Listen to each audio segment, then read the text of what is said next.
other table. But we can go ahead, because Lindsay sometimes, she's the newest of parents and adopted 2 boys during COVID. I remember. And so sometimes her life gets a little hectic and crazy. Tell me your name. Meredith. Meredith. And tell me your name I'm again. Jessie. Jessie. We have Jesse and Jessica. And a Gail who's not here.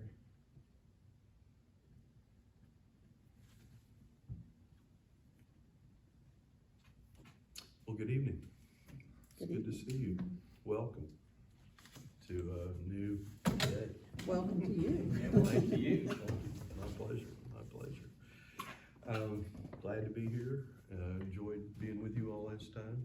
Philip, you want to lead some prayer? Sure.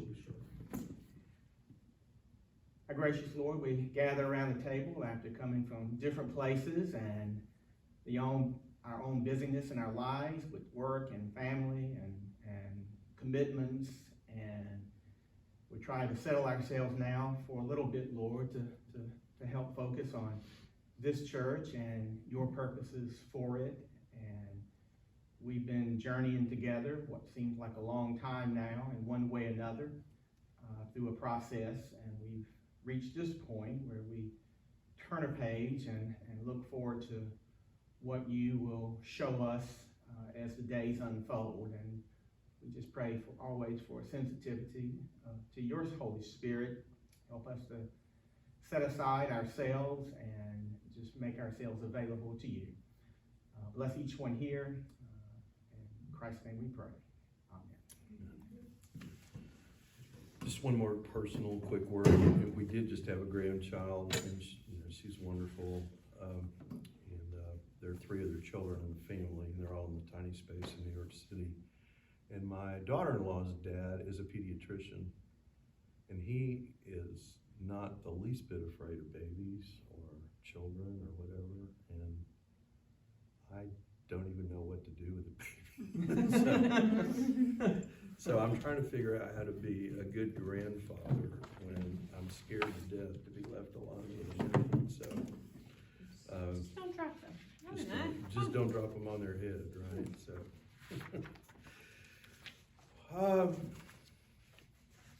okay. Several things I'd like to cover today, but this is really just an introductory meeting. Do we have the second meeting scheduled already? No. Okay, so we're gonna schedule the training day. Okay, so tonight we will do that. We'll look at the next meeting date, the training date for this team, but tonight's not necessarily a training night, but really overview. Then I'd like to hear what you're thinking. You know, what you think of this, what you think we're about to do, and answer any questions I can about the process. And just say that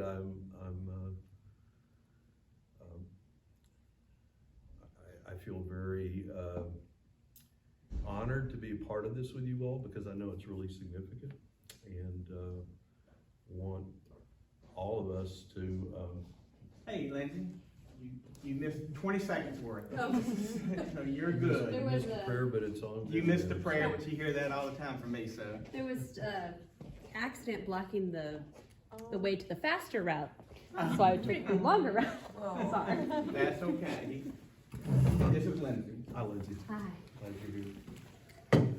So I was just saying, that basically tonight I just wanted to do an overview from my perspective. I wanted to hear kind of what you all are thinking and what your expectations might be, what your questions might be about the process, and for us all to kind of get current together as we launch into this time.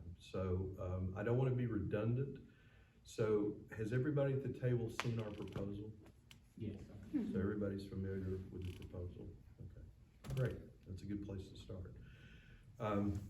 So we'll look at calendar and look at potential scheduling for the big picture things. I don't think we'll be able to put all those things on the calendar tonight, but at least you know what's coming. And if you've seen the proposal, you probably remember there are at least 3 big congregational meetings. And so we need to kind of look at that and see when we think those things might happen. And then there's some other intermediate kinds of meetings that we would have along the way. So yeah, I would like for us just to look at that and think about that. And You know, maybe since you all are familiar with the proposal, and I wasn't sure that you all were familiar with the proposal, maybe where I would like to start that would be really helpful to me is to kind of hear from you and say, you know, what are you thinking? What would you like to see in terms of this process?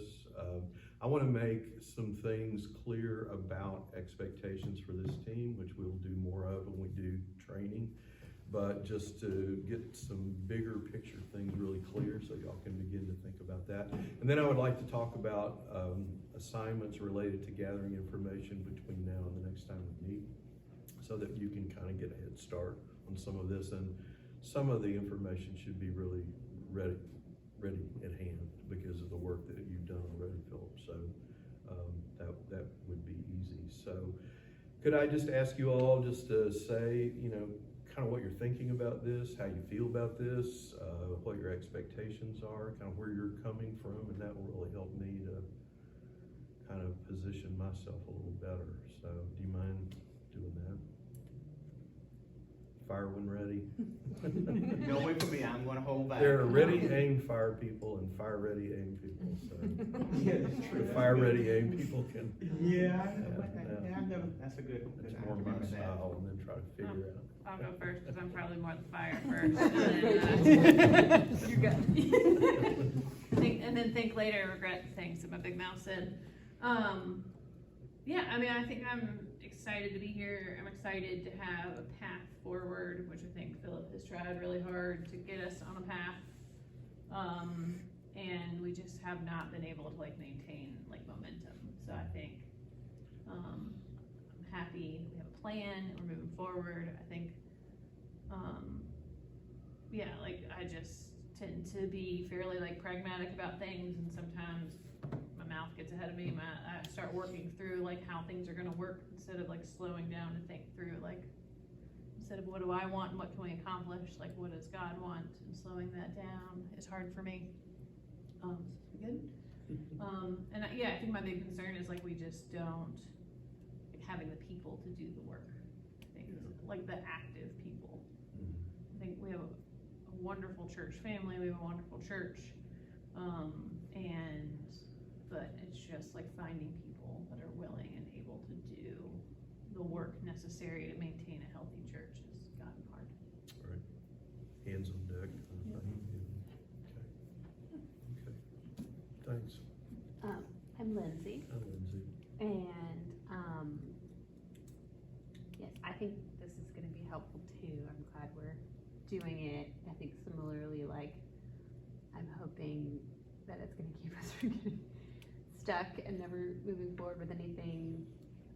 I have requested to send the children's Sunday school Terry and I for like a long time. I was like, it's like 8 or 10, yeah, a long time. And we didn't have anyone in your age group this year, so I was like, can I do an adult Sunday school class? So I've been trying to get us to do some Bible study, and I just was saying the one we just did. I picked it because I thought it would relate to where we are as a church, and then when I was like preparing for it, I was like, I really have a lot of feelings about this. But we just did the parable of like the bridesmaids, the virgins, and like when the bridegroom came, like some of them didn't have oil and they weren't ready, and I was just like, it's really, that's kind of, I guess like that's how I'm seeing this process, is I'm like, I don't know what it's gonna look like when like Jesus shows up as like, here's the opportunity that's gonna be presented to us. Like, I mean, I think, you know, I have ideas of what I think I want it to be, but I think I kind of realize like, I mean, it could be anything from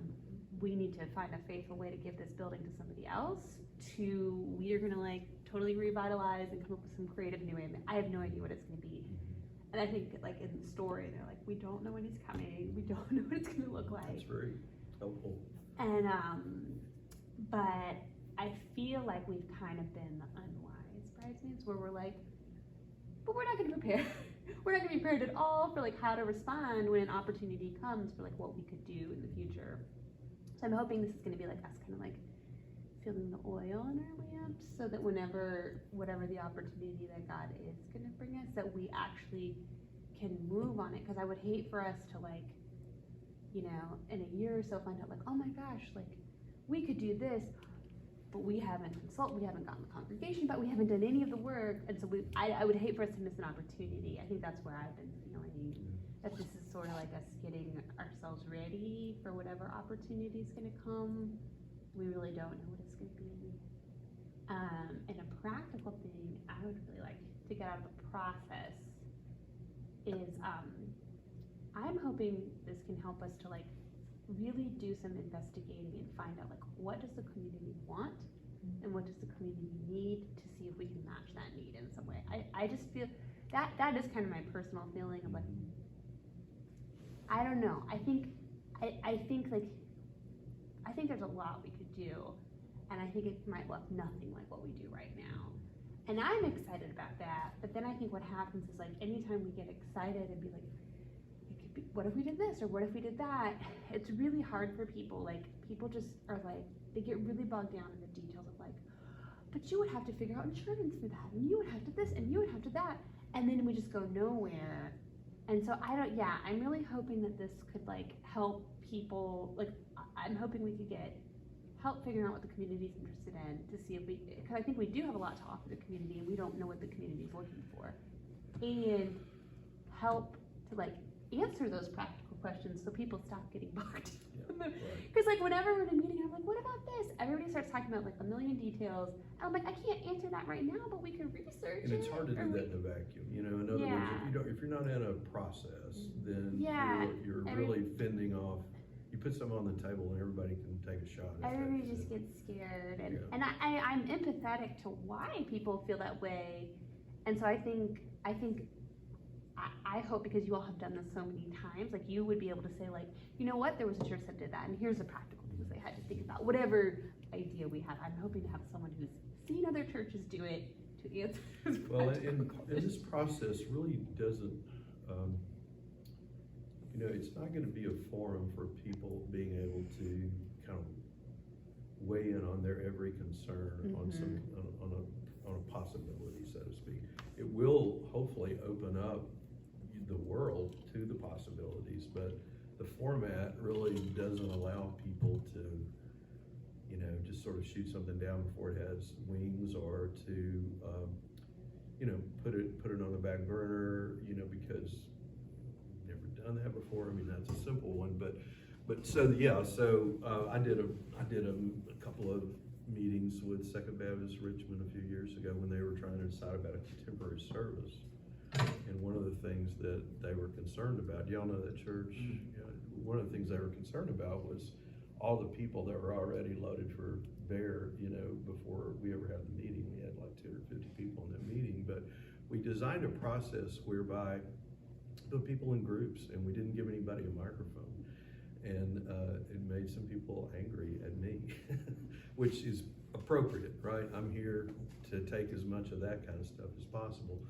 But my point being that hopefully we, meaning us, can design processes whereby we can let the light in and we can let the air flow. I think where people can consider ideas without feeling afraid of the details. And I know eventually we'd have to figure out the details, but I feel like I think that's why we don't have a lot of momentum a lot of the time.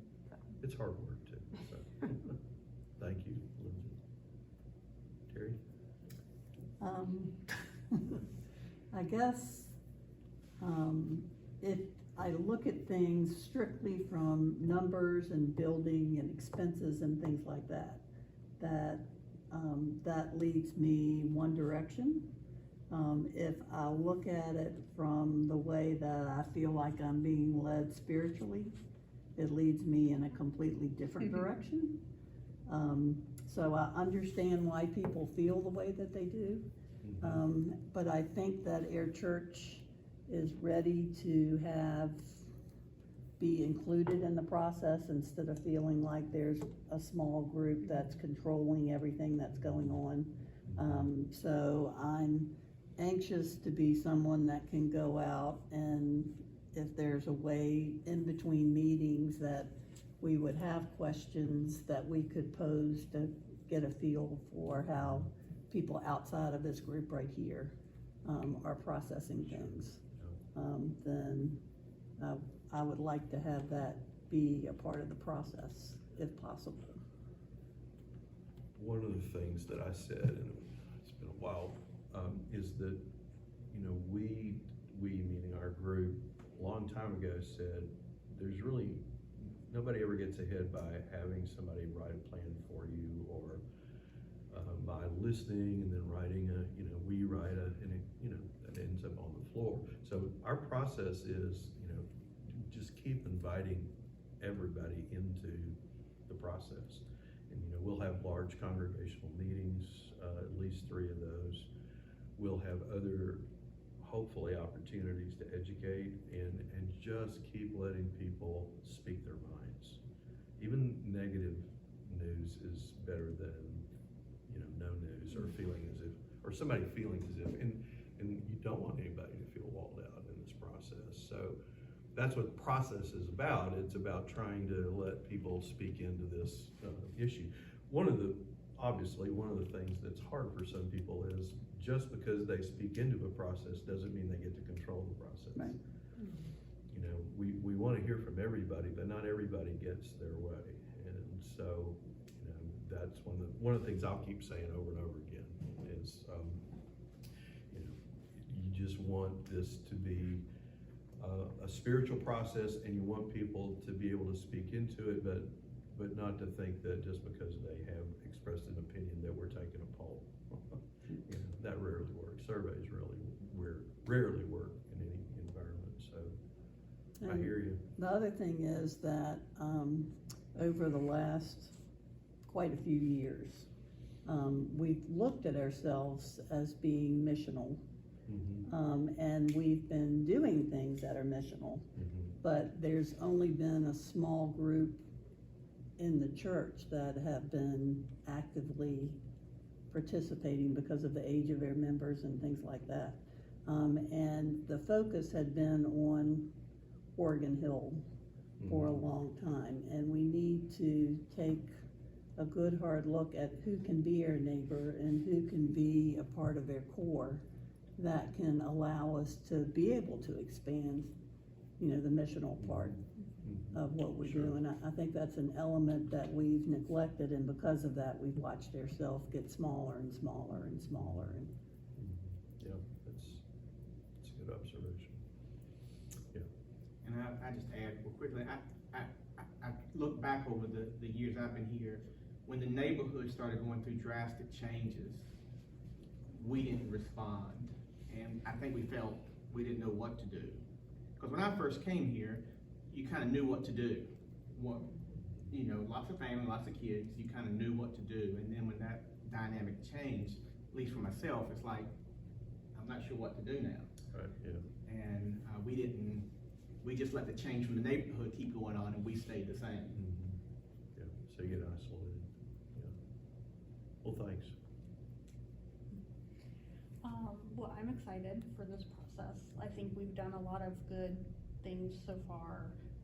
And I guess one of my concerns from when we started the last process is still one of my concerns this time is whether or not we will know what God's leading us to do and if we can actually take ourselves out of it. Because even through the process that we just kind of wrapped up, and it still felt like a lot of eyes and not a lot of like, this is what I feel we're being led to. It's like, I think this, or I think that. And so that's one of my concerns, is whether or not we're ever going to be able to take ourselves out of it. And I'm including myself, because I have a lot of strong feelings myself about our church and, what I wish. And, but I'm excited to have you kind of guide us through that process, because I think that you can help us see maybe what we're not able to see when we focus on what.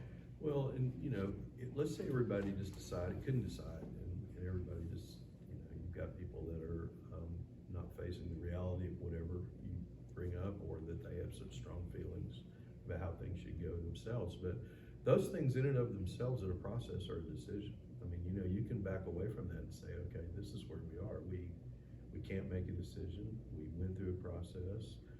We can't get it out of this, space we're in. And that in and of itself is a decision, because you can predict the future if that's the outcome, right? I mean, it's no I'm not very good with statistics, but you can easily see where the church is headed. It's not a secret, so, And that would be where my worry and concern Yeah. is, like. and we often say that Calvary's not coming, you know. Sometimes you work with the church and they think, well, we're gonna finally get ourselves together, or, you know, there's gonna be this big influx of people, or we just pray harder, you know, it's gonna change, and you know, we just try to gently say, the Calvary's not coming. This is not, you can look around and see kind of, you know, the flow of what's happening with churches. It's no secret. So, but, you know, I mean, my own personal approach, and I think it is for all the people that we work with, is gentle but firm process, you know, because people, this is a grieving process. Change is not easy, you know, and so, you know, be mindful of all that is really important, but in the midst of all that, to say, but we're moving forward. You know, it may be true that X exists, but we're moving forward, kind of thing. So anyway, I hear your concern about that, and I think it's really legitimate. You know, what happens if that's where you get to, and you know, you can't design a perfect process, and you can't make something happen that won't happen given the membership. So, you know, the people you have now and where you are now will be the determining factors. It's not like somebody else is going to come in and do that. So it will reveal itself, I guess, is kind of what I'm saying. So I hope that's hopeful for you. You know, even if it's not what you think should happen, it will reveal itself. So, and I think the good thing about what you've done here, it's kind of like every church I was in, you know, when it came time to build something, you know, we had the choice of raising our own money, or using the Southern Baptist Convention at that time, or using outside resource, and you could look at the stats and see which was the most successful. But it was amazing to me when we would have somebody come in, that how much it changed the dynamic. And I'm not saying that's about me, I'm just saying that you kind of put a stake in the ground with this, and you know, it's and that investment, I think, also helps to motivate people to say, okay, we're not going to keep doing this, we're not going to run around in circles, that kind of thing. So hopefully that'll help. Maren? I mean, I'm excited to be here. And I know it's been a longer road, and some of us have been through these things before, but you know, there's kind of this like, you know, it hasn't worked, or there's frustration over like the long lead.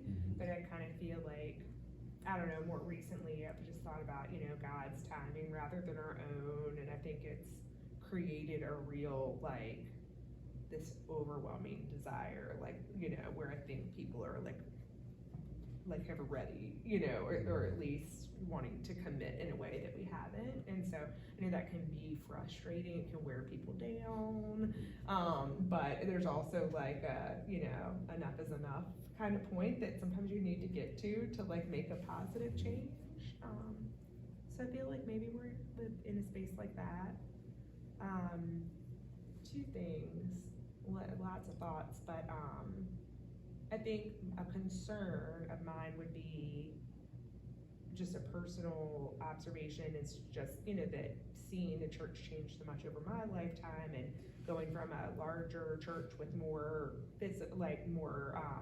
people resources and more energy resources, doing all the things, but we've maintained most of those same things with fewer and fewer and fewer people. And I really am feeling, this is maybe not what needs to happen, but this is just one thing that we, you know, it would be very refreshing to come out of this process with a really a shared, singular, maybe to, you know, goal where we are all in on this thing. I think that there's a passion and excitement and energy that brings, but I think that also means some grieving of things we've done in the past that maybe we aren't the best suited to do anymore. You know, in the past we maybe were able to do have the largest Sunday school in the South or whatever that crazy stat was. And I love our Sunday school program, but like maybe that's not where, maybe we shouldn't do Sunday school anymore. And that, like, maybe we are doing some other ministry collectively once a week together, or meeting in different ways, but, you know, like, and maybe, you know, thinking about like, We all met all the ages together. or we met all together in one, you know, maybe has Some of them. One group did one. but you know what I'm saying, like, I know that that's gonna hurt, and as somebody who grew up in this church, like, you know, there will be, like, if we said, like, shocker, like, you know, I just don't think it makes sense for us to do the candlelight service anymore.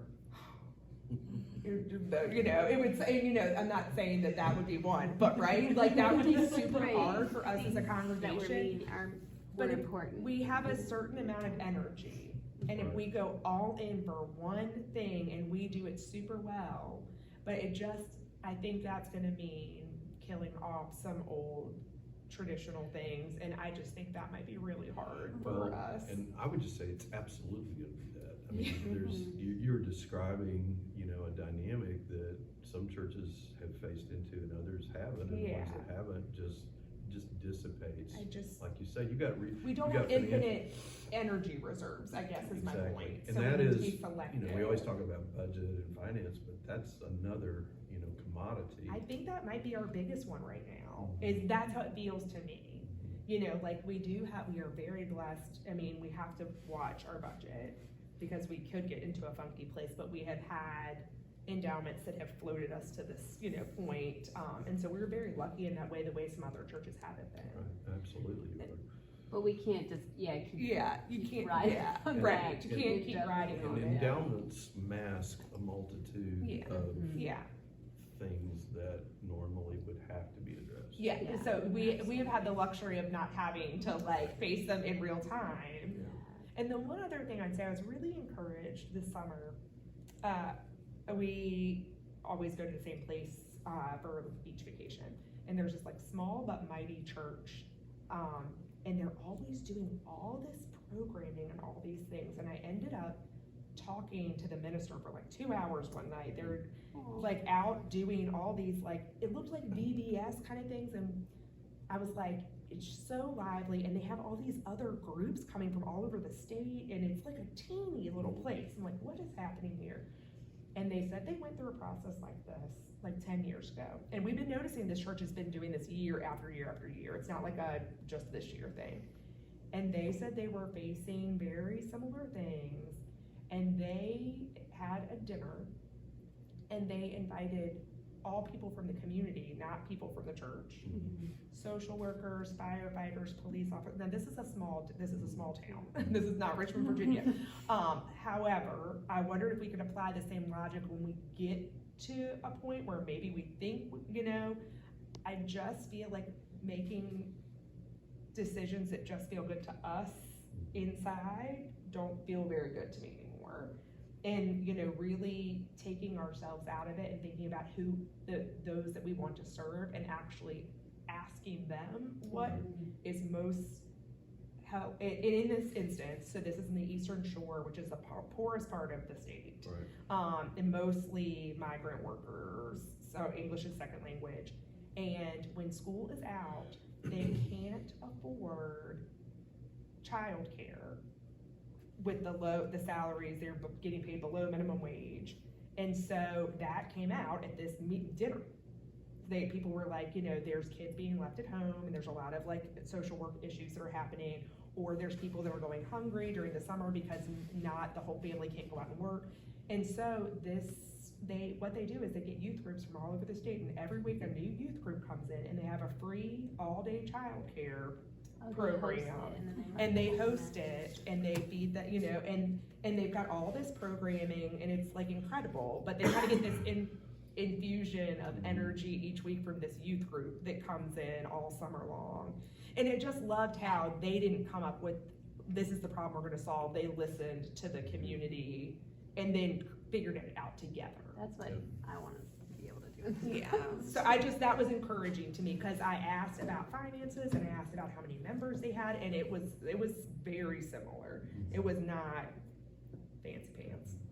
It's kind of similar to, you know, what goes on here on Thursday mornings with the homeless ministry, that we wouldn't be able to do without the Oregon Hill Center. But, you know, you get that, at least I do on Thursday mornings, an injection of energy, because, you know, we had, say you have 50 in worship, but you're feeding 80 homeless folks on Thursday. Well, that's just as much church as what you did on Sunday morning. And people who won't come to worship with us will come to help with that. Yeah, and we have that, Yeah. and so, but I kind of feel that about Thursday kind of thing. Yeah, and I think what you described is letting go of something that's really the normal, traditional, and grabbing hold of something totally different, you know? But you're right, unless you talk to people, you just really don't know. And you wouldn't expect you to remember, but one of the things that is in this proposal is that we do a meeting or two with community people, and that would, you know, that's gonna be your choice as to who that is.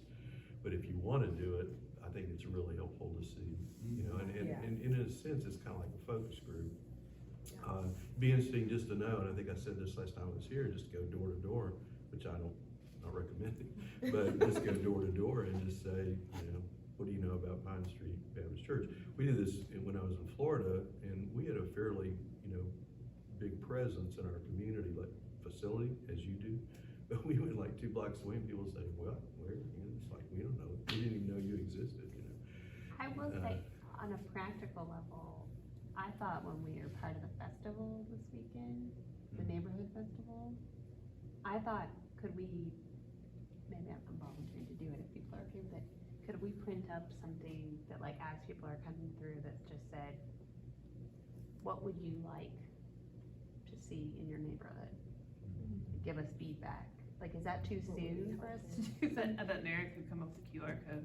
Yeah, I can make, yes. You know, I mean, yes. you could say, you know, what needs do you think what needs need Yeah, to be addressed for you? Cause And it's like, it's a neighborhood sponsored festival, and then we're just participants in it. what would you like to see, or what would be helpful? So it would be people who live in. I've often thought, you know, I remember the Oregon Hill Facebook group, you know, that they post our stuff, and, you know, of just asking that question. Mhm. It's, you know, do one of them, Yeah, when you think of Pine Street, what do you think of?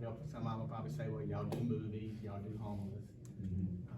You know, those are probably the 2 things we do outside the building. You know, but on physical Halloween way. too. I And really love Halloween is that. big. So I did the same thing, I was like, maybe Halloween's a little more chaotic.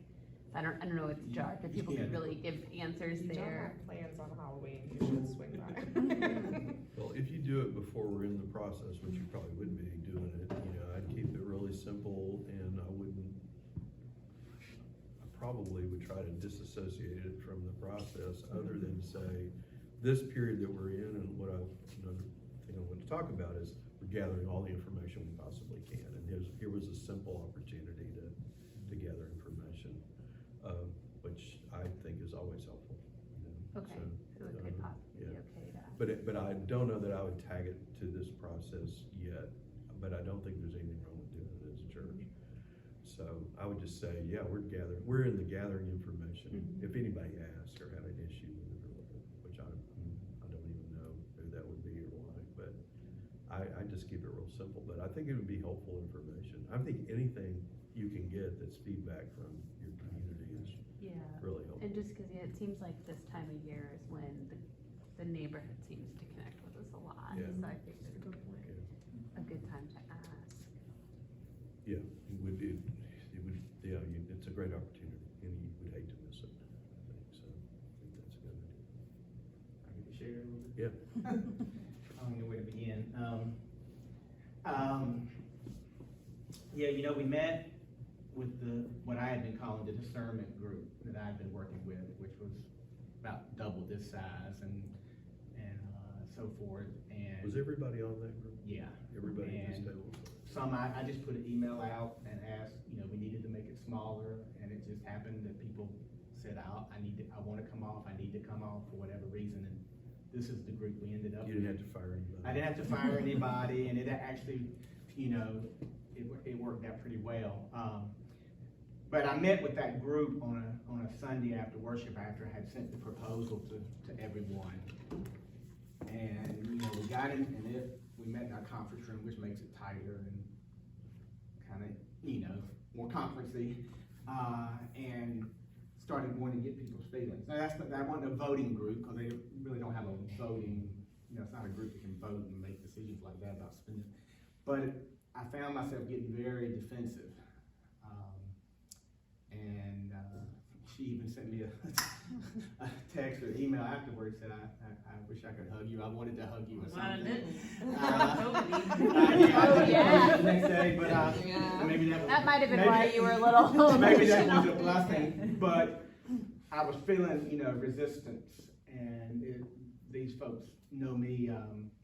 It takes a lot to get me riled up, and A loss at North Carolina State. yeah, lost at NC State, but that's passing. But I got frustrated with some of them, just with the line of questioning, and I apologized later with the email if I was short or I forget what else I said. But I said, if we can't even decide to do this, then I already know what the decision is about the future. If we can't gather around something like this, and got frustrated and maybe revealed more myself than I normally did, and so forth. But I guess where I am personally as pastor, and that was just probably the release valve. And I've talked to you, the word overwhelmed comes a lot. And when I look at those articles for ministers, are you burned out? Then I qualify as a burned out minister. I mean, I can check every single one off. Sleep problems, irritability, medical issues, just a whole list is there. And it wasn't like that. I think a couple of years prior to COVID, a tsunami of losses of people important to me in this church, tagged on with a couple of years of COVID, and the stress that caused on the congregation, and then the reality of this. And then I guess just the passing on my own father just kind of capped it off. Just energy level to get here on a Sunday sometimes is a lot, and so forth, because I dread who's going to come into my office with an issue. Is it another staff member? Is it someone else? And if I can take that in, absorb it in that anymore. And so, my worry for the church is, where I am now as their leader, as pastor. When I came at 26, I felt projected on me this kind of Messiah thing. We hope you never leave. I heard that. When you were 26? You're a baby. I hope you never leave. Well, They prophesied. Charlotte Walker, you say, you're right there next to Jesus. Charlotte. And, here it is 31 years later, going on 32. And so I think, have I failed these people? Sometimes if I take that messianic kind of thing, well, I'm definitely in Gethsemane, sweating tears and crying tears, trying to figure out what God's will is for this church, because my identity is so tied here. I mean, my whole family identity, my whole married life, my whole children, parenthood life is tied here. And so I can't go back and say, well, what was it like when I was pastor of such and such church down there, and then 20 years ago, pastor there. This is all I know. And so I realized, at some point when I put out to the group, I think we needed to hire or look at getting a consultant several months ago. I finally just put out a letter. And I've told you, I felt like I was a marriage counselor doing counseling for my own marriage. And I realized I had taken it as far as I could, and I couldn't take that next step for what this church needed to do. I just couldn't absorb it. I couldn't differentiate myself enough, to get out of the way and that kind of thing. And so, I've tried to be as they say in family, systems, that non-anxious presence. Don't let the people see in a group know that you're anxious as their leader, because that'll feed their anxiety. And so maintaining that, and then getting in bed at night, and the waves of anxiety is like standing against the ocean and pushing back waves. It's like, and then they just keep coming. And, I don't know if the people, the closer people, people who see me outside of just the sermon on the, I can put on the sermon. I can get enthused, I can do it, and so forth, regardless of what's spinning on within me. But the folks who know me best, these folks and some others, I don't know if they've sensed that in me, if they can see, where I am, worn down.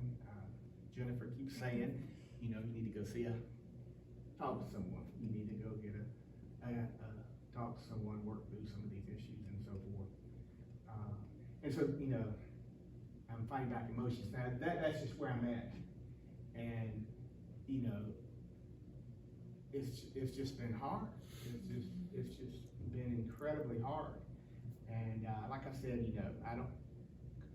COVID just stirred up in words, that just made everything worse for everybody. It just exacerbated what everybody was dealing with in their own personal lives anyway, because of We things. were already dealing with Yeah. it before COVID. Yeah, and it just, made just us like, not be able to deal with it. just kept picking at a scab or something, and wouldn't there be no real healing. And so my energy level for me and for the whole group, whole church, is a concern. I don't worry about, am I going to run out of money in 5 years? Because we're not going to run out of money in 5 years. I don't think the building's going to collapse in 5 years. As much as we worry about it and talk about it, it's not going to fall in on us, I don't think. But I do worry about people like this who are investing themselves so much.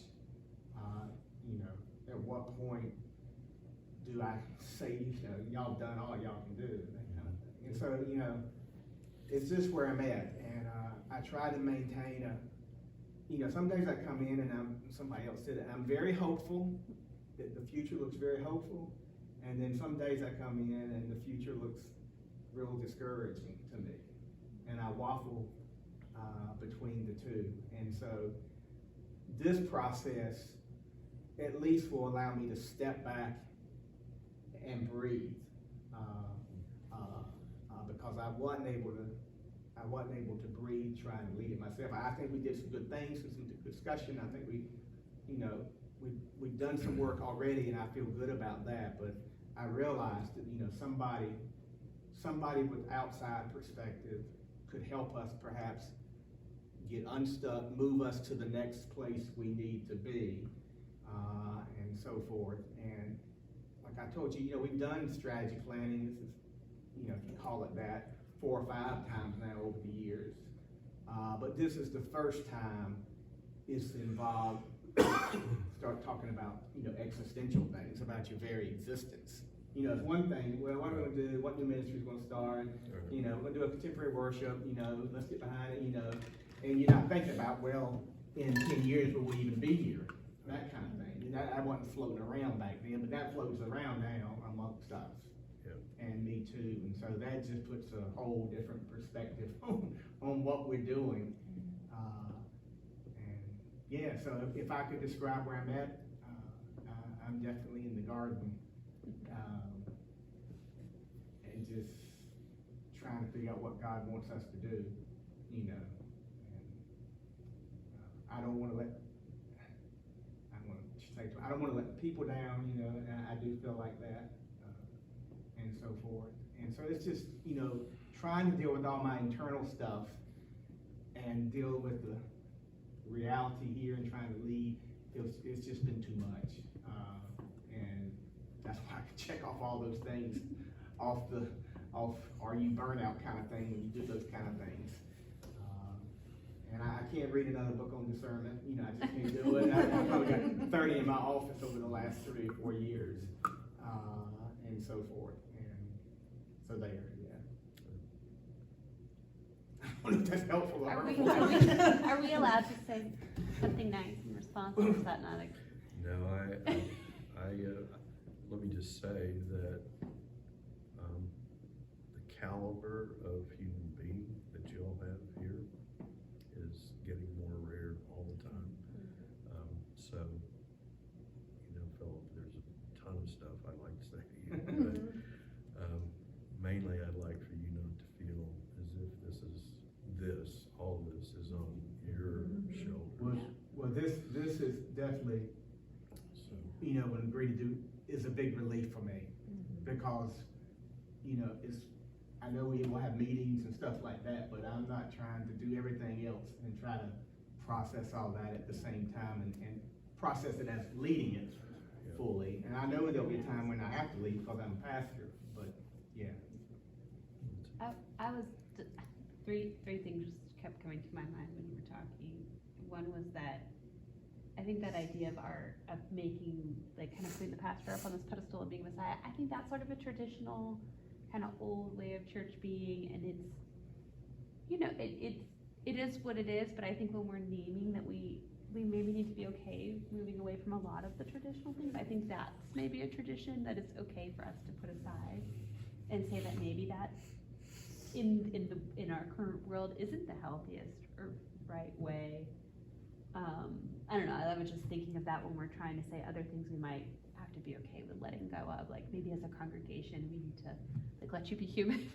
You know, screw up a little bit. I just wanted to and hearing you talk just made me, I hadn't really thought about this before, but I'm like, we're putting all this pressure on you, and then it's like, how long have we been around? Like 160, a long time. 66. I just came to me that I'm like, oh my gosh, like you've got all this pressure of like, you know, these years and years of this church, and I just would say, you know, regardless of how it turns out, it's not on you, like this is the end, but I just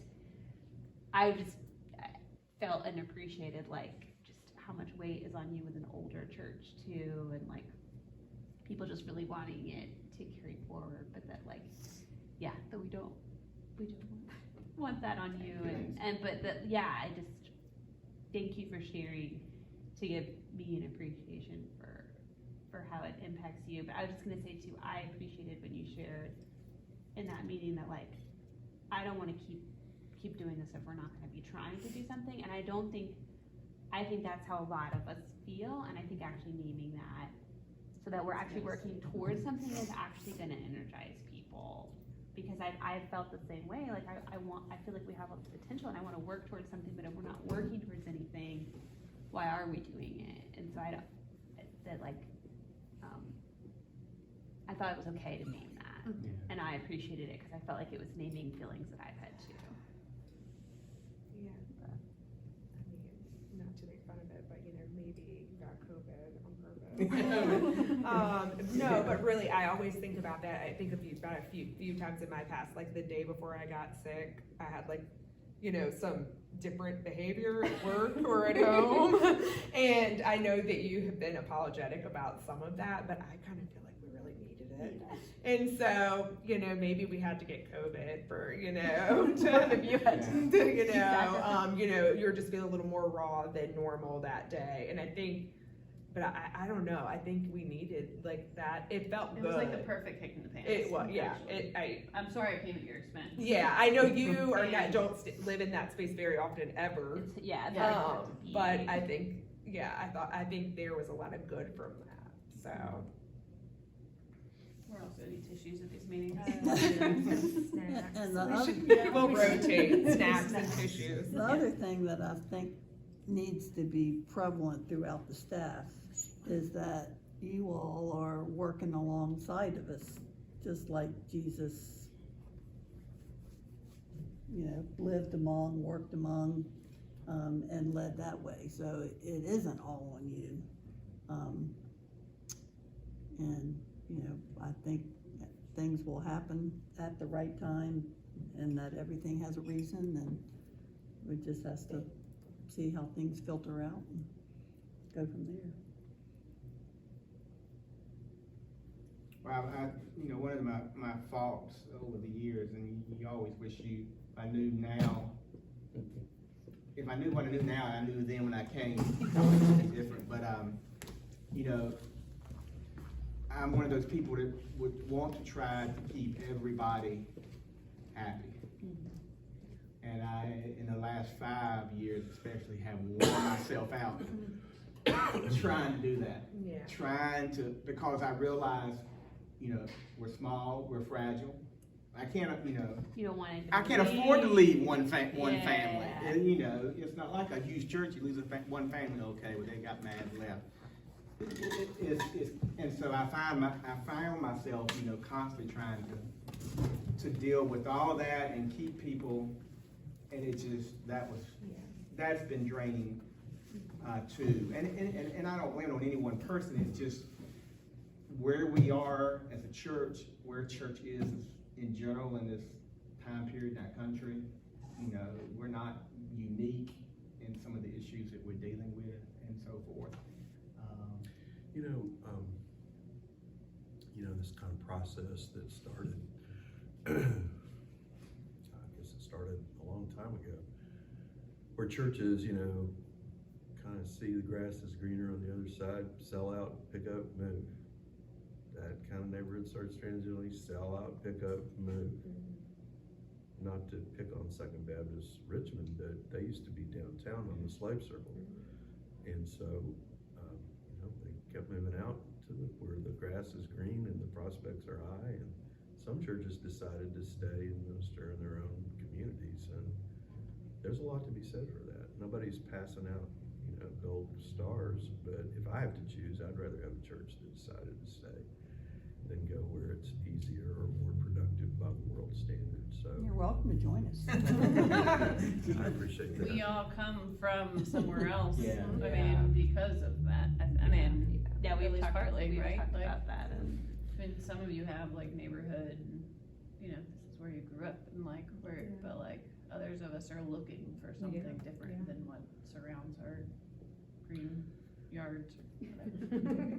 Well, I just want to say that to start like this is pretty helpful because it's confessional and it's honest. And I think in this kind of process, what you really want is honesty.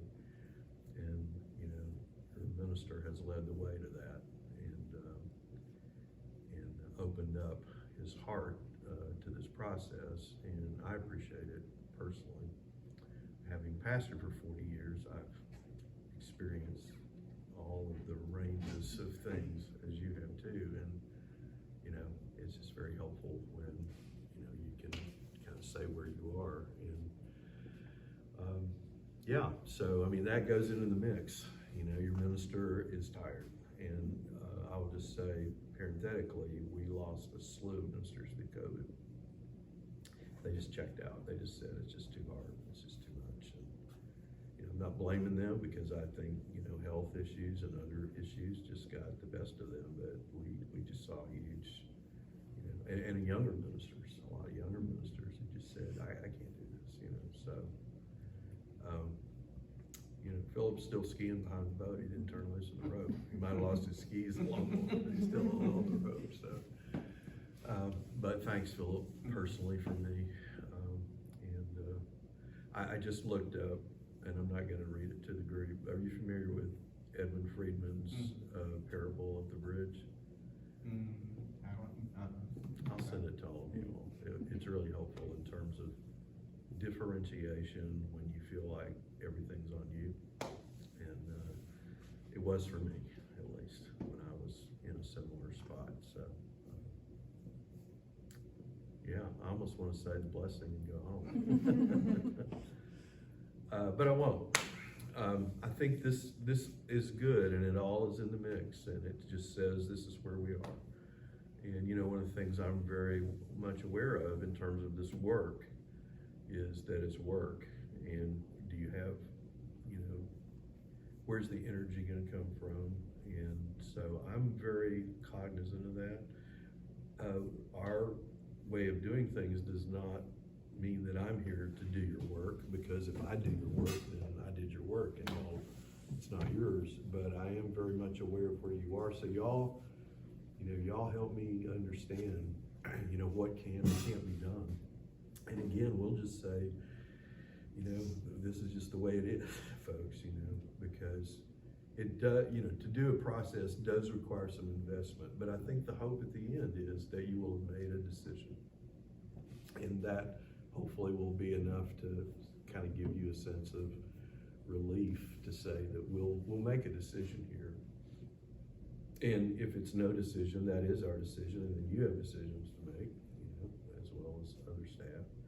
But we'll make a decision, but it's too early to know what that's gonna look like, for sure. But one of the things that we'll need to be aware of, Philip, is kind of where you find yourself in this process, and what you have to invest in it and what you don't have. So if you'll stay real current on that and not burn yourself out on this, that will be good, or try to do that. And we all know now kind of where you are, so I think that will help us in this process. So, any other responses y'all want to make to Philip before we move from this? Anybody? I know y'all know each other really well, I'm sure, so you'll have other opportunities. I would say listen to your wife. Huh? I would say listen to your wife. We're usually right. Yeah, The wives. we are. Well, support's not needing support, and needing an outlet isn't a bad thing. I was in a really tough spot several years ago, and I went to see this national consultant who'd written 35, 40 books on church. And he cost like a lot of money to have come in for like one day, almost as much as y'all are paying us for one day, and or 2 days. And so we had to write about our situation, and then we met with him. And he looked at me and he said, this is tough. He said, you can fly me out and pay me a lot of money for 2 days, or I could pick up the phone and call your wife. And he said, it will be a lot easier if I just talk to your wife when she did. So, what's happening? And so yeah, you're right. You're right. It's a good barometer. And saves a lot of the process. Well, I feel the struggle and I feel the heaviness of this. I also hear some lift from some of you in this, and that's why you're at the table, I presume. And I guess I would say in closing, Philip, about what you've had to say is that, yeah, it's probably important for you to find the kind of support system you need to make it in this 6-month stretch or whatever it turns out to be. So that's an offline conversation maybe, or whatever, or folks can kind of help you, lift that burden. But it's probably very healthy that you just speak your mind. Maybe your barriers are down and you got to say what you need to say. Sometimes that's really helpful. Drugs do that, not sleeping. Getting fed up does that. Okay, let's talk about schedule. We need to schedule a training session, which normally takes 5 hours, but with you all, because I feel like y'all are pretty quick studies and we don't have a really big group, because y'all have done other work, I think we can do it in the morning. We have a trip that we've had on the docket for a while that starts November, or rather October 29th, and I won't be back to Richmond until the 14th, maybe the 13th. I need to check on that, but we just need a morning, or we could do it in an evening, but typically people are fresher like on a Saturday morning to do that.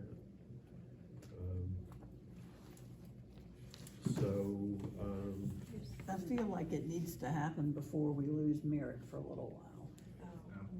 I don't know if we can schedule that. Well, Something happened.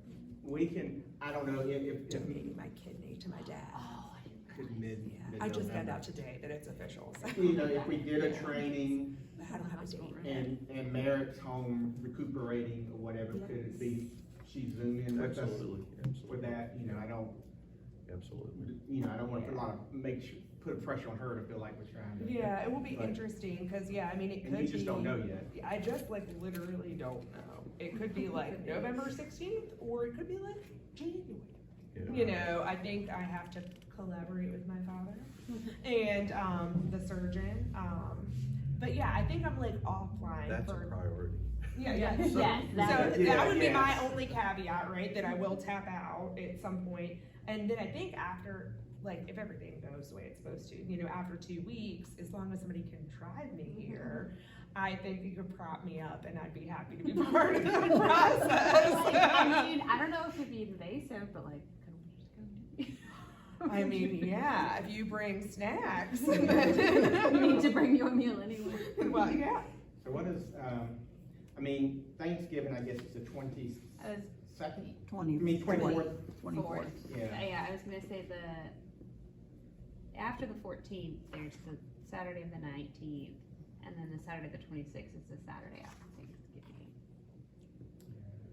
You're out of town the 19th and 20th. You're out? Yeah. It's our New York weekend where we will not get murdered on any subways. I mean, That's right. I'm not traveling for Thanksgiving. I know a lot of times like, oh, people just try not to plan stuff around Thanksgiving because of, but is anyone else traveling? The other thing we could do, there's an outside chance I could do the 13th, but I would really need to move some stuff. If I were to try to do the 13th, that's a Sunday.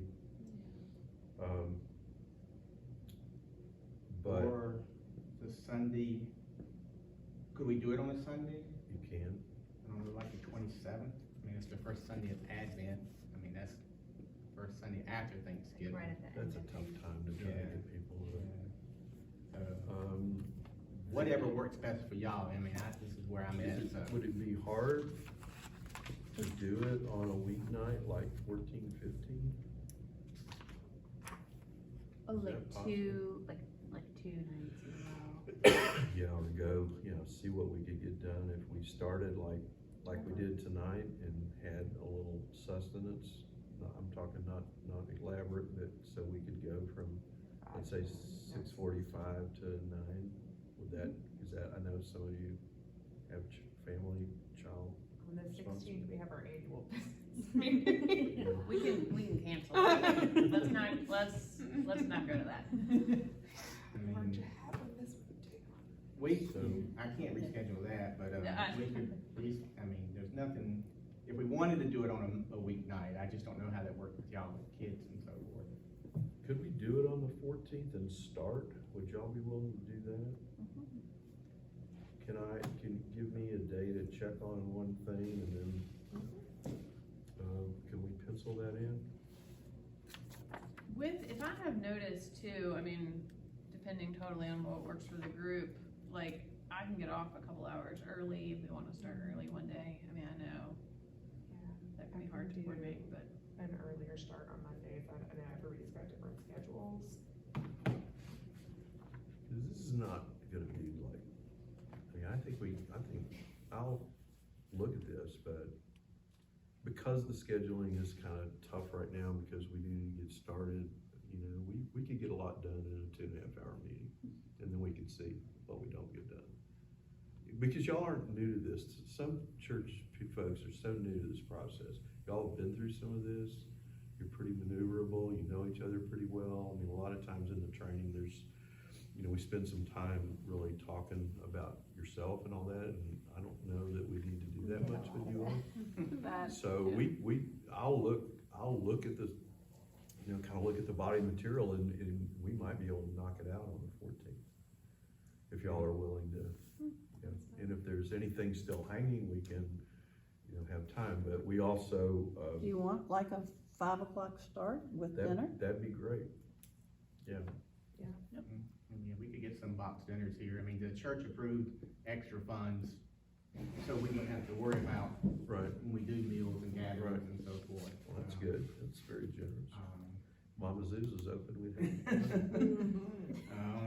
They would kick me out because I never was happy with They it. wouldn't let us sit in there 2.5 hours. I said, "Eat, get out, we need this table." They would probably tell To you. go. You I didn't can miss never anything. figure out. I can never figure out, there was such a weird neighborhood thing about it, I never went. Yeah. We might have gone a lot. We went, I can never figure out what was and one time we were treated so poorly that I never did That this, was but like I their wrote a signature. review, and I thought I would really just, change their whole culture and all Oh. that. It was like, no, somebody said, I mean, they thrive on it, it's the more the better. You probably should have wrote, you know, this was the most pleasant, if you put that on the It's the web, happiest. the people, they were kind. It We was had like a- they're on brand to be dirty and rude. We had a group for my birthday, and so when we walked in, I said, you know, it's the Ashcraft party of 6. He goes, you think I care?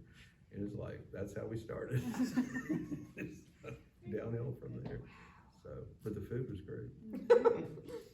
We have 8.5 that we walked to, which is kind of similar food. Well, so- Ed, the owner, came here years ago before they opened with his, I guess, his attorney or something, because they were, I don't even know if they do that anymore because of the liquor license in the proximity to the Oh, church. yeah. I don't, that's probably not an issue anymore. Yeah. You know, but he came and said, you know, we're not gonna be another chuck wagon and show the menu, it's not gonna be a bar where fights are and stuff. Well, so y'all help me with this might help us some too, because, you know, when you're doing a pastor search and you're doing this background work and these meetings, you know, prepping, people are so anxious to move forward.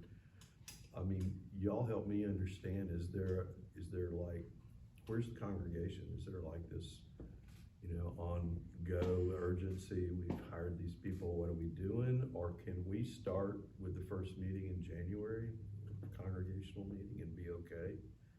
I won't answer, I'll let them answer. Do y'all For the think- congregational meeting? Well, we basically, you know, we'll have 3 big congregational meetings around the past, present, and future, which if you go back and look at the contract, you'll see that. And that's where we try to get everybody here and get them all in the same room, and go through some questions. And that will begin to, you know, tell us a lot. But we also, I think, proposed maybe up to even 5 meetings, and that included maybe 2 meetings where we do other things like community and so forth. But if you think we can start the first big rollout in January, then we can do that Monday night thing, and then we can maybe schedule another meeting and then start rolling out some things. Or, you know, and the other question would be, do you think it would would be successful if we started in December with a congregational meeting? I think because of the holidays That's hard. yeah. Yeah, it's not a great time to start. My feeling was January, everyone's in that fresh start Yeah. mode. Well, if y'all will just keep me apprised of the pulse too, Philip, then I don't have any urgency. I just don't want to be behind when we start, like, Right. what happened to those people? You know, are they working or not? And one of the things we can do, y'all can do, is choose somebody and start doing some communication with the congregation. The leadership team met with Randy. We're doing background gathering of information. You know, we'll continue to keep you apprised, but can somebody at the table be responsible of your head for? Do like a, discernment corner on the beacon, like where, like we update everybody. Yeah, or And discernment is that- update in the bulletin. Yeah, I was we thinking met. if we met on the 14th, if we make that happen, we can give, it's the annual business meeting on the 16th, so there's not really the same kind of updates we normally have, but I feel like we could sneak it in, cause we would have, you know, folks can say like, we met, the team has met now twice, and our first congregational meeting is gonna be on this date, you That would know? be I helpful. think being able to give a date, Yeah. even if it's not till So, January, would help. yeah, we And could, I would like for it to be as early in January as Yeah. you can. Yeah, and I'll just give you all a date. I got asked to come back to a former church, which is always nice, to speak on the 22nd of January, so I can't be here then, but I can do, we can do congregational meetings 8 or 15. Yeah, there wouldn't, there's no If church y'all wanna go ahead and conflict. pencil something in, we can start as early as the 8th if you think people are up for Are that. you guys good with that? Y'all good I with that? think so. Let's just go ahead and put This that. would Put be it like there and Sunday then I after won't Let's worship. put that on anything our else. internal. yeah. That's a Well, Sunday and that's after the other worship. thing that you would need to decide, when do you think is the most optimum time Sunday to after get Sunday as after many worship. people Yes. out? Yeah. It has to be, With yeah, food. yeah, With it has to lunch. be after. With It's that, an hour, yeah. it's an hour and a half meeting. Lunch. Oh, yeah, and if, And I can adjust to this, but typically we don't do food because it just gets in the way. So the optimum times that we've held congregational meetings are Sunday afternoon or Saturday morning would be the second best, or we've done it after church. And I'll work around you all if you think food is the way to get people here, Maybe we but could streamline the food situation and get like pizza, very simple. something very simpler. simple. Yeah, I think that's Simple, right, like- you know, they put the funds in there because Yeah. they didn't want people start having to worry about, Well, right, Putting like out people are, food. I guess, thinking about like putting the stuff out, cleaning Well, it up, just like we could do. extends the time, the Yeah. meeting time is Yeah. 90 minutes, and, Okay. and I will promise you, I will start on time and I will end on time. So if you put lunch on top of that, that's the yeah. commitment. And we could, I mean, we could even, you know, shorten worship on that day, Okay. if need be, It's you know. we- Again, I will trust you Could all we- to know, We could have ready-made plates or whatever, like maybe not at each place setting if we don't know how many people are gonna come down, but like where they could grab, find your seat and like start listening, like. Yeah. Could we schedule it so like, we know our service ends at 12? We're gonna, I'm just thinking But people the are gonna meeting be is gonna start at hungry like and not able to 12:45 focus. or. Yeah, and we don't ask you to come until, Or 12:30. yeah, 12:45 after that's fine. play. Like, that's is that fine, you know, that's when. I mean, both it's the longer meetings than we all have I, to be. just the mechanics of eating, you know, just the put it out, the clean Yeah. up, then you got people that have to clean up, and so they're committed, so the simpler it could be, Mhm. like, Yeah, where you that's don't what have I'm to have saying, anybody in the like, kitchen. No, yeah, that's what, yeah, That that kind was of the thing. reason they Yeah, did paper plates, that, pizza and I didn't think of that, they thought of that, to do the extra. Just whatever you think would be a food group that most people could eat, sandwiches, I mean, it doesn't have to be soup. you know. Yeah, we would have people not stay if there was no food and they knew they. Well, I see that, and that's why we don't, I just think they wouldn't be able to focus. And then if it's we're hard for, hungry. it's just really hard for people to be here and then come back in the evening or do Saturday morning and Sunday morning.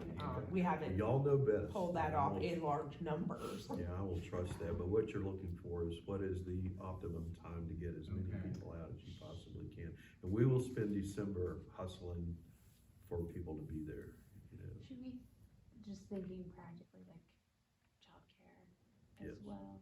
Yeah, Maybe we and can- we could hire, if need to, someone to do childcare, we've done that in the past. Yeah, just keep thinking, we typically don't put people at the table under, you know, high school age. Mhm. Unless the junior high, that's an old term, unless the middle school folks, you know, you feel like need to be at the table.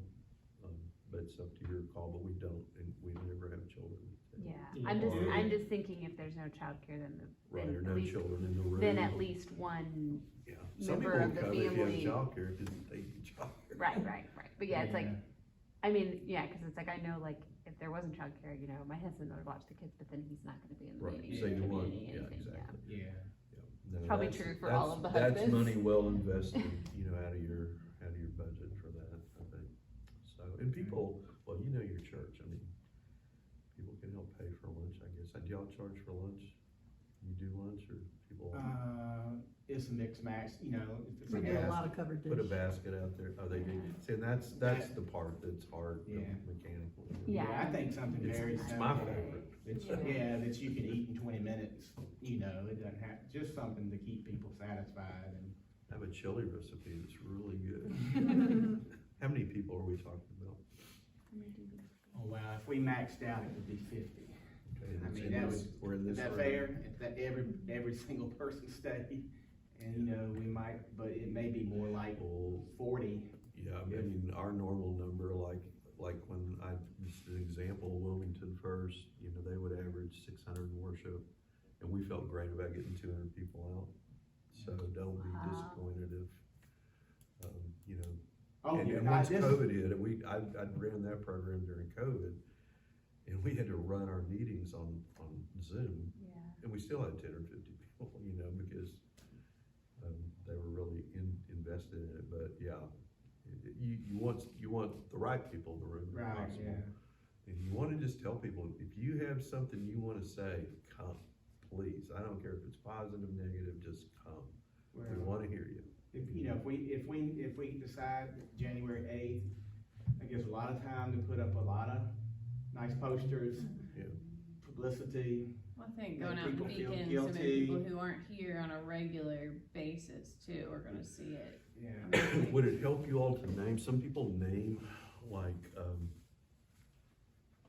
was a book, Philip, recently, pretty popular, and I'm sorry, cause this was a while ago, like Sailing On or something like that, or, remember that book? Anyway, I worked with a church up in Northern Virginia, and that was their theme for the whole process. If y'all wanna think about a theme that you could start building, logo around. Mary's a graphic designer, and so she's good at making. Meredith, if you wanna think about that. Yeah. And all your, You got a lot of time. and all your free time. All that just- mousing you can do. Yeah. Nothing else important Come happening. to the dinner, come to the lunch on January 8th, at least you don't have to give up a kidney. Yes. Well, what's, we already Yeah, have. that's real right? sacrifice. The Older than beacon, kids. That's a beacon, real beacon on a sacrifice. hill, like right, we have a lot of mottos. Yeah, Beacon there's on a some hill. good What are our current material. mottos? I started, Keep we the started beacon January shining. 2020 because 2020 just worked good. Yeah. And then That's we had the first congregational Back lunch time. afterwards where I was introducing everything. And then March, we shut down. Think of something new. Wait, what did Yeah. what did we I don't I don't remember, it was just something, with 2020 vision or Oh, something. 20, We're gonna bury that. But yeah, yeah. Resurrect something 2020 new. was the biggest practical joke of the world. We're gonna birth something new. Yeah, but I mean, Yeah, thinks of yeah. a good theme. Yeah, but if you can, and that way people kind of see the logo, they kind of know what's happening, that kind of thing. I would recommend that to you all. Communications person designated, y'all don't have to decide that, but somebody needs to be a dedicated communications person. Somebody wanna volunteer that tonight? I'll do that. Okay. What does that mean? You, like, This kind of stuff, okay. Share the kind out, of do developing updates, communications plan for the church, and it doesn't run through Philip. It's like, how are we gonna talk to the church about this? How frequently? What are we gonna say? What's it gonna look like? Yeah, Well, you're. that's kind of what our Okay. paper Would you works, be- so. Terry, Do you a work good for an person to have agency? insight on like, You work for an agency or? Oh. I work How for the Institute for frequently people- Contemporary Art, I'm their creative director. The big What's your silver what? spaceship looking building at like you were VCU. saying Yeah, you my wanted next to make door sure neighbor the was in charge of contribution the like report project. the Oh, process. Lisa Bryant? Do you feel like you have good Retired. insight? Oh, into Joe how Seibel. people Yeah, Yeah, want Joe's to wonderful. reach out to- and then they moved to Oregon, maybe, is that right? I think it has to be Really done cool in guy. Well, maybe multiple we're not ways talking about the same because person. I I'm just sorry, had a I- conversation with somebody No, this who was missed an down event and they said, in the well, city nobody of told me Norfolk. about it. He said, well, it was in the Yeah, Beacon it's been a and while. That was- somebody had come up and talked to you and, so. I'm asking Terry if she has ideas for like the best ways to communicate, because that was one of Terry's things, they really wanted to make sure the congregation feels like a part of it. So you were saying someone missed an event, how did they want it to be communicated? Well, person could not remember being spoken to, Yeah. which they were spoken to, but it had been in print and they had said, oh, well, I don't read that. So Yeah, I think yeah. whichever way we I find go, that to that always it- be yeah. a way to stonewall. I mean, Right. I've never been in a church, and we could do an announcement till, right, could run through the room half closed, and they wouldn't, well, I didn't see that. right.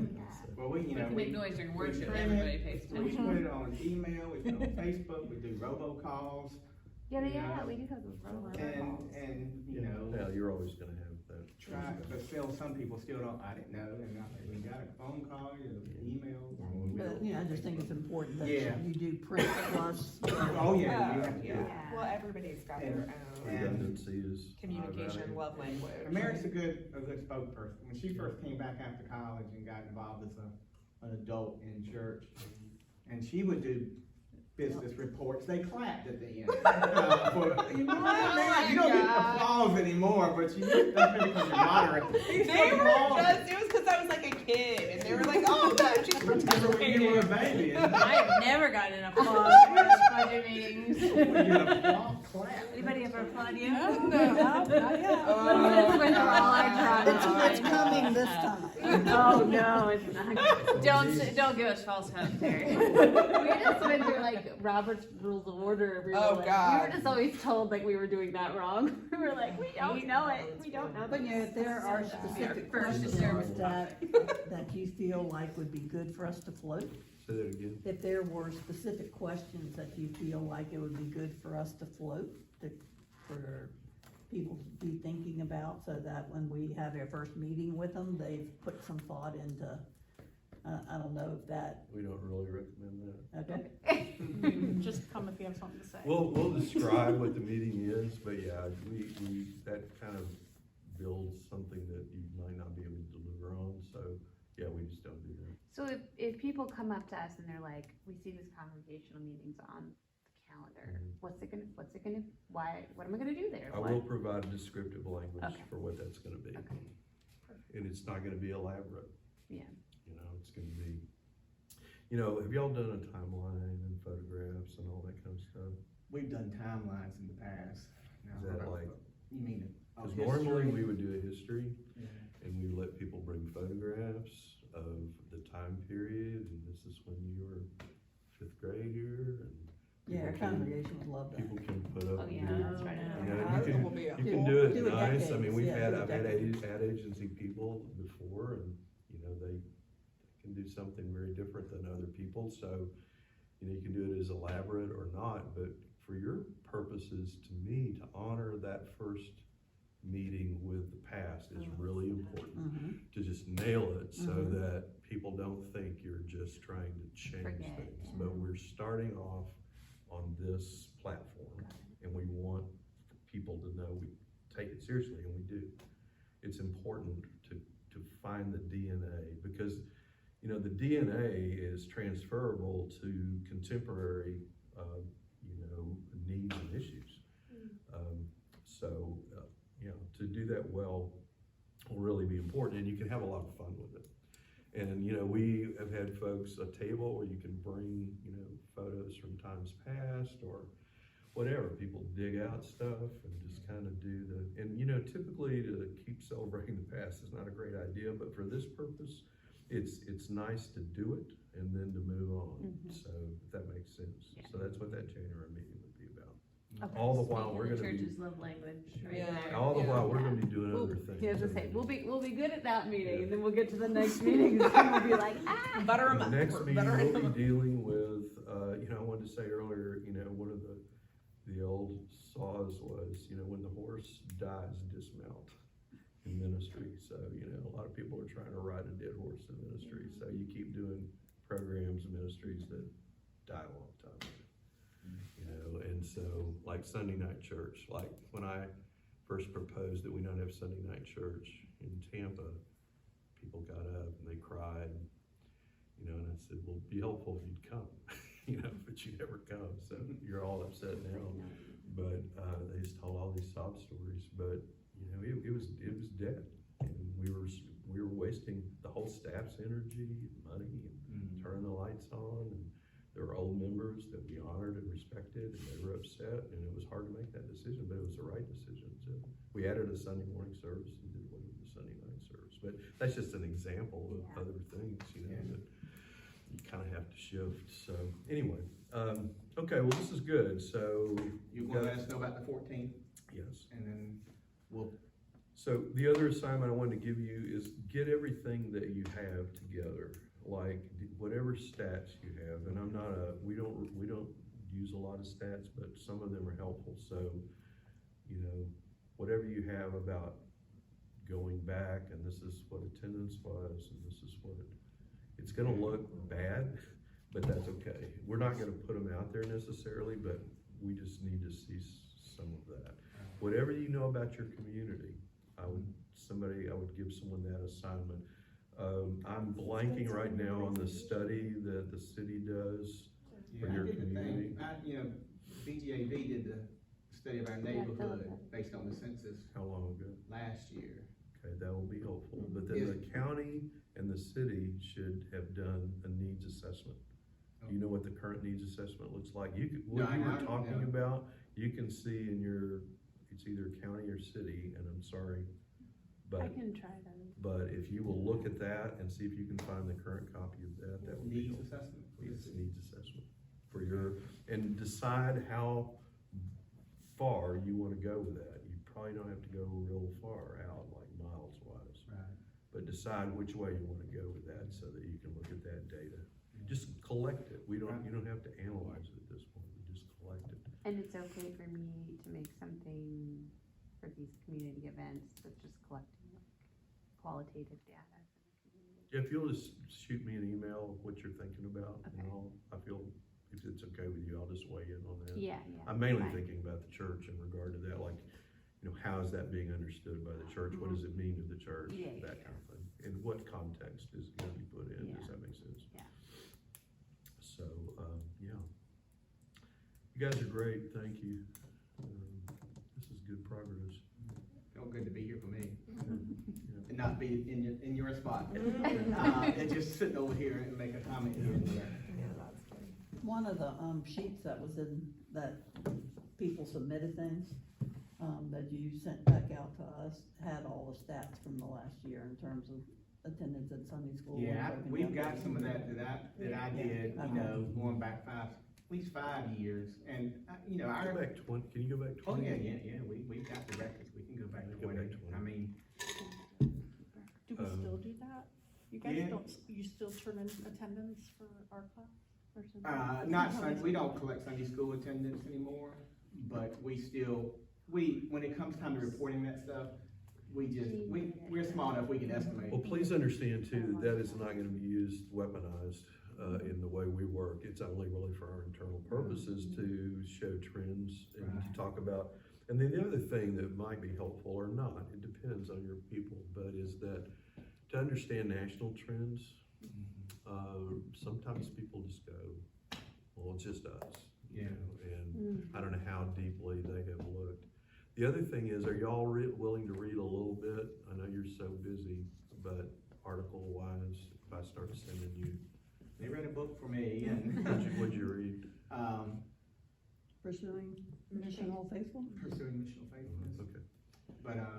but yeah, I think articles are better. Yeah. better, more so than a book. I was like listening to podcasts and like articles just like on my own. Yeah. I kept finding ones that related to this, so I do like. Yeah, send them to me. That would be helpful. That would be helpful. Is I there, don't like, for the communications, is there anything you wanted me to communicate before the 14th of November? no, this is all us. Gotcha, right here. yeah. This is all us. You all have my email, I hope. I don't know if they have it, no. Just share it with people and Oh, my yeah, phone number. I'll just email it And to you you. can maybe share you my have to phone write it number, down. and if you text me on that number, just identify your, who you are. Yeah, so I'll send know. that out to you. Oh, Once that's you coming from- confirm the 14th, Yeah. I'll send out all that information. So, was there anybody who couldn't make it tonight, or is this? Just Gail, Okay, she was we, out of town, we and it's been recording, I don't know Oh, how good the okay. recording is. but we should include Gail, that's what I thought. Yeah, Gail's the We should member. include her on you. And like I said, I asked the discernment group, and your mom rotated off with your dad, gonna be having the kidney transplant, and Marguerite didn't feel right if her mother and daughter were on here. Marguerite's 90. Met her. So when now she Gail was- is- And No. Gail is on there, and then Joe wanted off. And Betty really didn't give me an answer, but Betty just has a tough time comprehending things. And so all of these folks, including Gail, have been what I call the discernment team. I'm gonna start calling us the facilitation team Yeah, now, don't, to distinguish that. discernment is a heavy word. Yeah, yeah. And we use it, and we use the principles, but it is a heavy word. Yeah. It's like, I can't discern anymore. When we talk about it now, I won't use facilitation / discernment anymore, it'll just be facilitation. So we give it a name and some fun. We ought to have a little fun with this along the way, so. I do like the image of light with us having Yeah. been beacon, like finding the light or, something playing off Yeah, that. there's so many good Well, just light like the lamps. oil, it's like we Yeah, wanna those light our oil lamp lamps. again. That We was a just pretty gotta good get lesson some- Yeah. last week, Lindsay. Gotta get some oil in there to keep our light Yeah, going. I gotta work on the oil imagery there. Well, if y'all were Just fuel starting for the your light, church that's what- tonight, I would like this group. I would like to start with this group. So if you think about this, we use appreciative inquiry, but there are lots of ways that can feed into, process. And it's just like tonight, if you were just sitting down and saying, okay, let's shape a church. What are we gonna do? Then that's a lot of fun, right?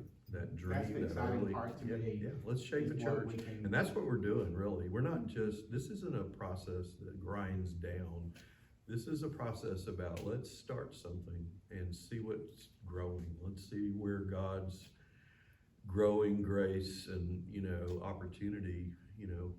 I was at the Celtic service at the St. Stephen's Episcopal a week ago, and it's been a really good place of respite for me over these last few years, because it's quiet, nobody's talking, and I can just go and soak. And there was a young man who got up to speak last week, and he started talking about why the church was important to him, and then how he came, and that he was in recovery, and it was the 11th step for him.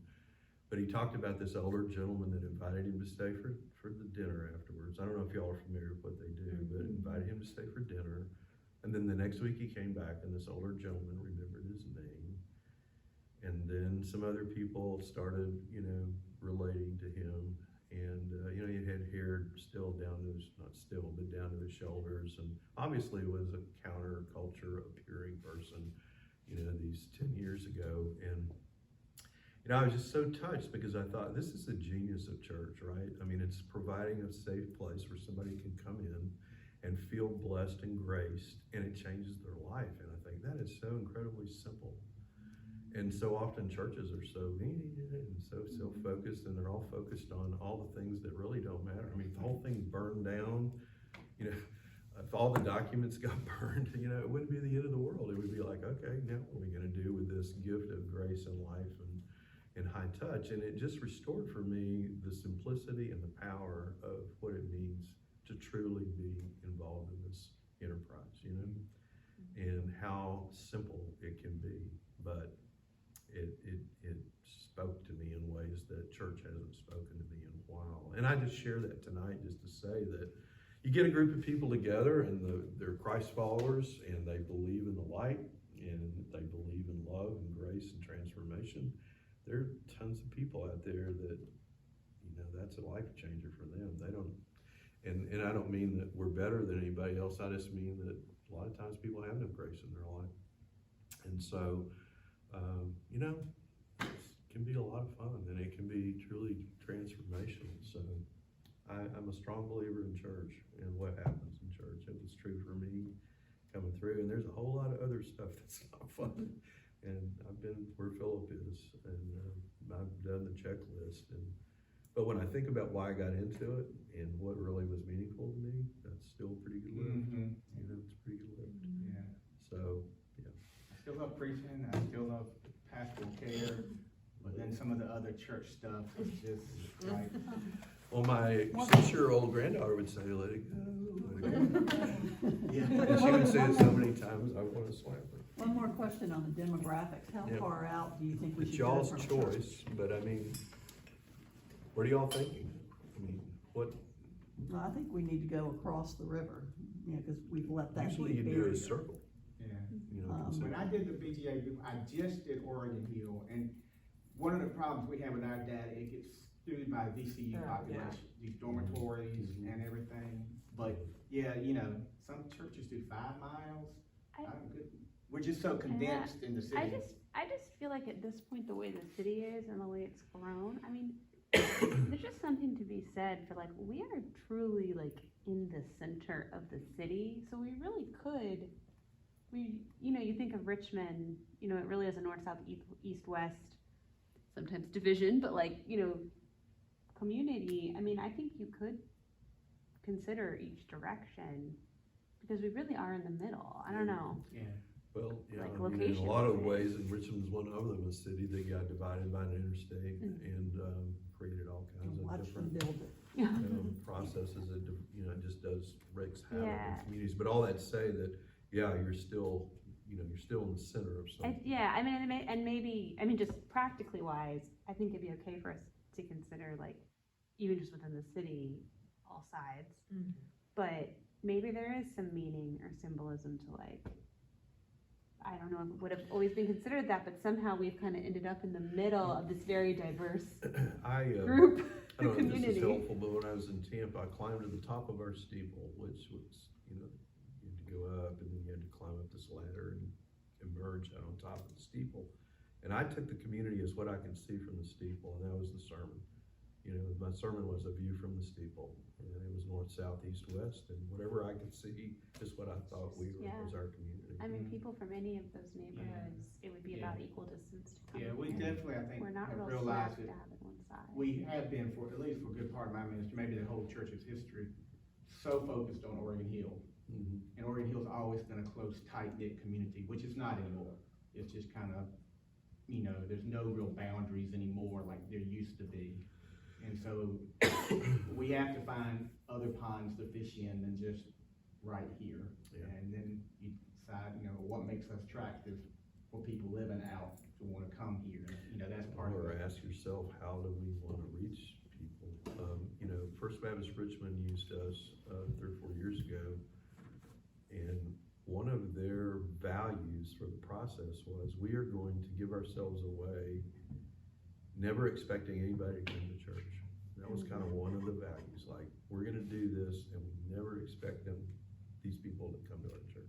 So oftentimes, it's hard to discern how you wanna reach, because it's a transactional Yeah. endeavor. And so I'm just gonna say, you know, if you think about facing out and ministering, you know, just kind of forget about people. I mean, if your goal is to get people in this church on a Sunday morning for worship, I can just tell you that everybody in town would like to have that, but that is not how it's going these days. So, I mean, not to say you couldn't have more people, but if that's the goal, that's pretty frustrating. Yeah, that's where I am, that I think it's gonna be something completely. Yeah. I mean, I'm not saying we won't still have a Sunday morning congregation, and hopefully it grows some, but I think it's gonna be something. I think you have to use different measuring tools now than Totally we used to in the different. past. It used to be, how many people in worship, how many people in Sunday school, Yeah. how many, you kept these records, and that was whether you were successful or not. Right. It's all. And that grid's not I working don't think anymore for that's- churches. yeah. We've I got think I told you last time I was here, First Richmond's half the size it was before COVID. First And- Baptist. Yeah, and I said that because Jim wrote about it publicly on Facebook. Yeah. Yeah. You know, they're still at, unless it's changed in the last 2 months, but they were like at four something. Wow. So people aren't coming back the same way, they're staying home, they can watch online, they got used to that, they are sick or don't wanna get COVID still. Well, and I think people, I've been very interested. I can try to send some of the stuff I've listened to. I've been very interested for a lot of years now to listen to stuff about like people of my generation who are realizing like how they were hurt by the church. And I've listened to a lot of people saying like, I was just going out of habit, and then when I got this break because of COVID, it made me really reflect, you know, and like, why was I coming, and what was I, and like then they kind of dove into, but it's a lot of these people weren't saying, I gave up on God, I gave up on caring about community. They didn't give up on any of that. They just gave up on like the structure or like it's very interesting that I think there's a lot of people still out there that want something, but they don't necessarily want it to look like the traditional Sunday. I think I told you, I'm chair of the board of a nonprofit in Norfolk, the Norfolk Street Choir Project, and we had a big to-do, not big to-do, but we had a deal at the Slover Library downtown Norfolk last week. And we had 250 people in the room to hear 20 homeless people sing great music. And, you know, it was born out of Freemason Street Baptist Church. Now it's its own independent nonprofit. But my point being is people care about this, but they probably wouldn't care to sit and worship at Freemason Street. So is that church? I mean, I think we had church, you know, that night. And so you kind of do have to readjust your whole mindset. Well, I'm gonna let you. Thank y'all. We'll be in touch. I'll get back with y'all for sure about the 14th and get the email and them and so forth.